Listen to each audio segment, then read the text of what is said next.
ദക്ഷിണേന്ത്യൻ സംഗീത രംഗത്തെ ഇത്രയും പ്രതിഭകൾ ചേർന്ന് നമ്മുടെ പ്രിയപ്പെട്ട KS ചിത്രയെ ആദരിക്കുന്ന ഈ ചിത്രാ പൗർണമിയിലെ ഈ മുഹൂർത്തത്തിൽ ദക്ഷിണാമൂർത്തി സ്വാമികൾക്കും എന്താണ് ചിത്രയോട് പറയാനുള്ളതെന്ന് അറിയാൻ നമുക്ക് താല്പര്യമുണ്ട്. ഇന്ന് സിനിമയിൽ ഇത്രയും പാട്ടുകൾ പാടി, നല്ല പേര്, എല്ലാവരും കൊട്ടിഘോഷിക്കുന്ന പേര്. അതുപോലെ തന്നെ മിസ്റ്റർ ഹരിഹരൻ ഇവിടെ ഉണ്ട്. ഇപ്പോൾ നമ്മുടെ റഹ്മാൻ്റെ പടത്തിൽ ആ കഥ എനിക്ക് ഓർമ്മയില്ല, ബാംബെ, ആ ബാംബെ പടത്തിൽ ഉയരേ എന്നും പറഞ്ഞൊരു പാട്ട്, ആ പാട്ട് മെയിൽ വോയിസ് മിസ്റ്റർ ഹരിഹരനാണ് പാടിയിരിക്കണേ. അതേ ഇതിൽ ഫീമെയിൽ വോയിസ് വരുമാ പാടിയത്. അന്ന് ഞാൻ കണക്കാക്കി ഇത് ഒരു പാട്ടുകാരി, ആ പാട്ടുകാരി എന്ന് പറഞ്ഞാൽ പാട്ടുകാരി അതാകുമെന്ന് എൻ്റെ മനസ്സിൽ അന്നേ ഞാൻ മനസ്സുകൊണ്ട് കണ്ടിട്ടുണ്ട്.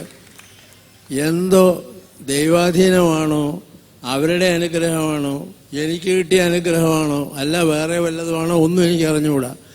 എൻ്റെ പടത്തിലും ഒരു പാട്ട് മിസ്റ്റർ യേശു പാടിയ പാട്ട് ഫീമെയിൽ വോയിസിൽ തന്നെ അവരും പാടണമെന്ന് ഈശ്വര വിധിയുണ്ടായി. അവരും ആ ഇടനാഴിയിൽ കാലച്ചയിൽ ഒരു പാട്ട് പാടിയിട്ടുണ്ട്. അതാണ് ഞാൻ മലയാളത്തിൽ അവസാനമായിട്ട് ചെയ്ത പടം. ആ പടത്തിൽ അവരും വന്ന് പാടി. അപ്പോൾ അറ്റ്ലീസ്റ്റ് ഇവിടെ ഇത്രയും പേരിരുന്നവരുടെ അനുഗ്രഹമൊക്കെ കൊടുക്കുമ്പോൾ നമ്മുടെ ഒരു അനുഗ്രഹം, ഒരു ശകലം ഇരുന്നോട്ടെ എന്നും പറഞ്ഞ്, അല്ല അതാണ് സത്യം, വേറെ ഒന്നും പറയാനില്ല. എന്ന് വെച്ചാൽ എൻ്റെ പടത്തിന് പാടി എന്നെനിക്ക് പറയാനൊക്കുമോ? ഒക്കില്ല. പക്ഷേ ഈശ്വരൻ അതും തന്നു, അവരും പാടി, നന്നായിട്ട് പാടി, മനസ്സിലായതുകൊണ്ട് നിങ്ങളെല്ലാവരും, അതായത് ഞങ്ങളെല്ലാവരും എന്ന് കൂട്ടാം. ഇപ്പം നിങ്ങളെല്ലാവരും ഉണ്ട്, എന്നാൽ ഞങ്ങളെല്ലാവരും കൂടെ എന്താ കുട്ടിയെന്ന് പറയാനോ അല്ല മകളെന്ന് പറയാനോ അല്ല പേരക്കുട്ടി എന്ന് പറയാനോ ഇതൊന്നും ഒക്കെ പറ്റില്ല. ആ പേരക്കുട്ടി എന്ന് വേണമെങ്കിൽ പറയാം.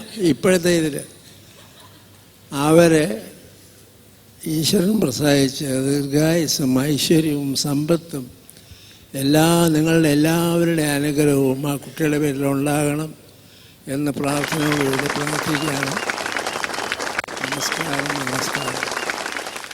സ്വാമികളോട് പ്രത്യേക നന്ദി അറിയിക്കുന്നു. ഒപ്പം തന്നെ ഈ രാത്രിയിൽ ചിത്രയ്ക്ക് ആശംസകൾ അർപ്പിക്കാൻ വേണ്ടി നമ്മുടെ മലയാള ചലച്ചിത്ര ഗാനരചനാ ശാഖയെ പ്രതിനിധീകരിച്ചുകൊണ്ട് ശ്രീ തമ്പി സാറിന് ക്ഷണിക്കും.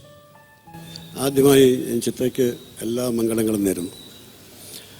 1966 ഞാൻ ആദ്യമായിട്ട് പാട്ടെഴുതുന്ന സമയത്ത് P Susheela, S Janaki, P Leela, ഈ 3 പേരാണ് പ്രശസ്ത ഗായികമാർ. അതിൽ സുശീല അമ്മയും ജാനകി അമ്മയും എൻ്റെ പാട്ട് തെലുങ്ക് ലിപിയിൽ എഴുതിയെടുത്തപ്പോൾ എനിക്ക് ഭയങ്കര സങ്കടമുണ്ടായി. വർഷങ്ങൾക്ക് ശേഷം തെലുങ്ക് പാട്ടുകൾ മലയാള ലിപിയിൽ എഴുതിയെടുത്ത് ചിത്ര പ്രതികാരിച്ചു.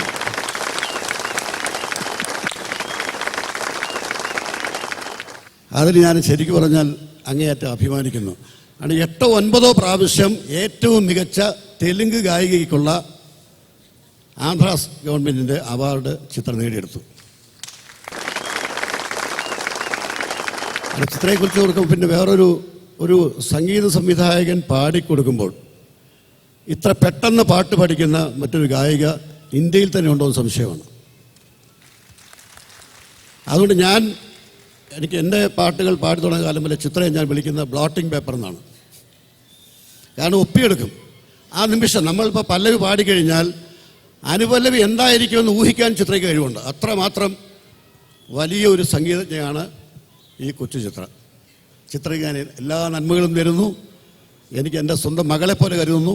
എൻ്റെ മകൾക്ക് എല്ലാ ഐശ്വര്യങ്ങളും ഉണ്ടാകട്ടെ എന്ന് പ്രാർത്ഥിക്കുന്നു. Thank you so much Thampi sir. Thank you very much. തീർച്ചയായിട്ടും ദാസേട്ടനും ദക്ഷിണമൂർത്തി സ്വാമിയും അതുപോലെ തന്നെ ശിവകുമാര തമ്പി സാറും വേദിയിൽ നിൽക്കുന്ന എല്ലാവർക്കും വേണ്ടിയാണ് ആ വാക്കുകൾ പറഞ്ഞത്. ഇനി നമ്മൾ കേൾക്കാൻ ആഗ്രഹിക്കുന്നത് ചിത്ര ചേച്ചിക്ക് എന്ത് പറയാനാണ്? സത്യം പറഞ്ഞാൽ എൻ്റെ ജീവിതത്തിൽ എനിക്ക് മറക്കാൻ പറ്റാത്തൊരു ദിവസമാണെന്ന്. ഞാൻ കുഞ്ഞിലേ മുതൽ ഞാൻ പാട്ട് കേട്ട് വരുന്ന സുശീലമ്മ, ദാസേട്ടൻ, സ്വാമി ഇവരെല്ലാവരും കൂടെ ഒരുമിച്ചൊരു സ്റ്റേജിൽ നിന്ന് അവരുടെ കയ്യിൽ നിന്ന് എനിക്കൊരു തമ്പുരു കിട്ടുക എന്ന് പറഞ്ഞാൽ എനിക്കൊരിക്കലും മറക്കാൻ പറ്റാത്തൊരു കാര്യം തന്നെയാണ്. എനിക്ക് ഏറ്റവും വിഷമം എൻ്റെ അച്ഛനും അമ്മയും ഇന്ന് എൻ്റെ കൂടെ ഇല്ലല്ലോ എന്നുള്ളതാണ്. എൻ്റെ സഹോദരങ്ങൾക്കും ഒന്ന് വന്നു ചേരാൻ സാധിച്ചിട്ടില്ല ഇവിടെ. അവരെയൊക്കെ ഞാൻ ഭയങ്കരമായിട്ട് മിസ് ചെയ്യുന്നു. പിന്നെ ഈ ഒരു സംഗീതയാത്രയിൽ അതുപോലെ തന്നെ എന്നെ ആദ്യമായിട്ട് പാടിപ്പിച്ച രാധാകൃഷ്ണൻ ചേട്ടൻ, എന്നെ ഒരുപാട് പ്രോത്സാഹിപ്പിച്ച രവീന്ദ്രൻ മാസ്റ്റർ, ഇവരും രണ്ടുപേരും ഇന്ന് എന്നോടൊപ്പം എല്ലാവരെയും ഞാൻ നന്ദിപൂർവ്വം സ്മരിക്കുന്നു ഈ അവസരത്തിൽ. പിന്നെ എൻ്റെ ഗുരു ഓമൻ ചേച്ചി, എല്ലാവരും എൻ്റെ എല്ലാ ഗുരുക്കന്മാരും ഇന്ന് ഇവിടെ, പ്രഭു ചേച്ചി, എല്ലാവരും വന്നിരിക്കും. എനിക്ക് വളരെയധികം സന്തോഷമുണ്ട്. ഓമൻ ചേച്ചി ഇവിടെ എല്ലാവരും ഇവിടെ വന്നിട്ടുണ്ട്. അതുപോലെ ഇത്രയും നാൾ എൻ്റെ സംഗീതയാത്രയിൽ എനിക്ക് ഒരുപാട് പേരോട് കടപ്പാടുണ്ട്. എന്നെ പാടിപ്പിച്ച എല്ലാ സംഗീത സംവിധായകരും, ഗാനരചയിതാക്കൾ, പ്രൊഡ്യൂസേഴ്സ്, ഡയറക്ടേഴ്സ്, അതുപോലെ തന്നെ എൻ്റെ പാട്ടുകൾ റെക്കോർഡ് ചെയ്ത സൗണ്ട് എഞ്ചിനീയേഴ്സ്, അങ്ങനെ എനിക്ക് ഒരുപാട് ഓർക്കസ്ട്ര, ഇത്രയും എല്ലാ പാട്ടുകൾക്കും വായിച്ച് അപ്പം തന്നെ എന്തെങ്കിലും കറക്ഷൻസ് ഉണ്ടെങ്കിൽ പറഞ്ഞു തന്നിരുന്നു ഞാൻ പണ്ട് സ്ട്രെയിറ്റ് ആയിട്ട് പാടിക്കൊണ്ടിരുന്ന സമയത്ത്. അങ്ങനെ അവരോട് എല്ലാവരോടും എനിക്ക് പറഞ്ഞ തീരത്ത് അത്രയും കടപ്പാടുണ്ട്. പിന്നെ ഇന്ന് ഇങ്ങനെ ഒരു വേദി, സ്നേഹയ്ക്ക് വേണ്ടിയാണ് ഈ വേദി ഇന്ന് ഒരുങ്ങിയത്. അല്ലാതെ എനിക്ക് എൻ്റെ ഒരു ഫെലിസിറ്റേഷൻ എന്നുള്ളത് എനിക്ക് യാതൊരു ഇതുമില്ലായിരുന്നു. സത്യം പറഞ്ഞ ആ ഒരു ഓർഗനൈസേഷൻ നന്നായിട്ട് വരണം. മ്യൂസീഷ്യൻസിൻ്റെ കഷ്ടപ്പെടുന്നവർക്ക് എന്തെങ്കിലും ഒരു ഹെൽപ്പ് ചെയ്യാൻ സാധിക്കണം എന്നുള്ളത് മാത്രമേ എൻ്റെ മനസ്സിലുള്ളൂ. അപ്പം അതിനെല്ലാവരുടെയും സഹകരണം അതിനോടൊപ്പം പ്രതീക്ഷിക്കുന്നു. അതോടൊപ്പം തന്നെ ഈ വേദി ഇവിടെ ഒരുക്കി തന്ന ACVക്ക്, വിവേകാനന്ദൻ സാറിന്, രാജീവ് കുമാർ സാറിന്, അതുപോലെ തന്നെ ശ്രീ മഹേഷ് അദ്ദേഹത്തിനും, പിന്നെ എനിക്ക് മറക്കാൻ പറ്റാത്ത എൻ്റെ ഹസ്ബൻഡിൻ്റെ പേരും പറയണം. എന്നെ വളരെയധികം പ്രോത്സാഹിപ്പിച്ച ഒരു വ്യക്തിയാണ് അദ്ദേഹം. എൻ്റെ അച്ഛനെയും അമ്മയും ഓർക്കുന്നത് പോലെ തന്നെ ഞാൻ അദ്ദേഹത്തിനും ഈ വേദിയിൽ നന്ദി പറയുകയാണ്.